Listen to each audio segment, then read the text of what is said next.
जब कभी भी किसी भी सर्किट में दो बैटरी लगी हो बेटा और दोनों के प्लस टर्मिनल जो बड़ा वाला प्लेट होती है बेटा दोनों एक तरफ हो, इसका मतलब ये हुआ कि दोनों बैटरी दूसरे का सपोर्ट कर रही हैं। इसमें से जो करंट जा रही बेटा वही करंट इसमें भी बह रही है। बाहर एक लोड लगा हुआ है।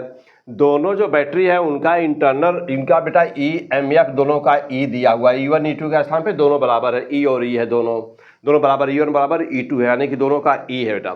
अब कह रहा है यहाँ क्वेश्चन में कि यदि इसका इंटरनल रेजिस्टेंस R1 हो, इसका इंटरनल रेजिस्टेंस R2 हो, बाहर लोड लगा है R।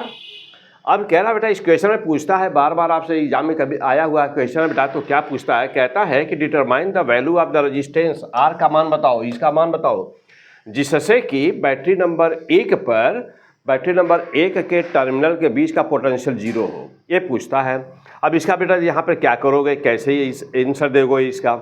यदि एक लाइन में देखना चाहते हो कि आंसर बेटा, तो बहुत ही मैं आपको इसका सॉल्व भेज चुका हूँ टेलीग्राम पर। अब देखो बेटा, जिस में पूछे, अब देखिए में पूछ रहा है 1 नंबर की बैटरी में ना, यह 1 नंबर है ना, तो क्या करो, इसके रजिस्टेंस में से दूसरे वाले के रजिस्टेंस को माइनस करोगे, वही आपका आंसर होगा।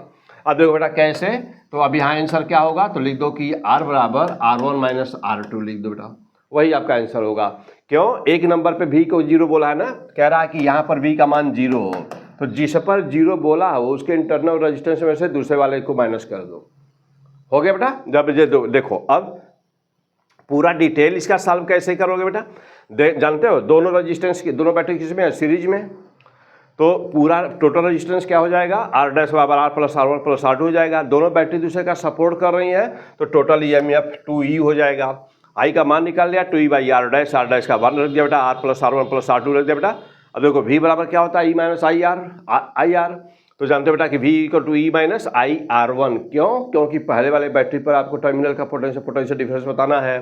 अब ये इसको बोला है 0 होने को बेटा, 0 कर दिया, E माइनस तो बेटा 2E R1, I का मान रखा है यहाँ पर, I का 2E by R plus R1 plus R2 मान रखा बेटा, सॉल्व किया और आंसर आ गया। ओके बेटा, तो अगला शॉर्ट भी कुछ इसी प्रकार का है, मिलते हैं फिर नेक्स्ट में। ओके।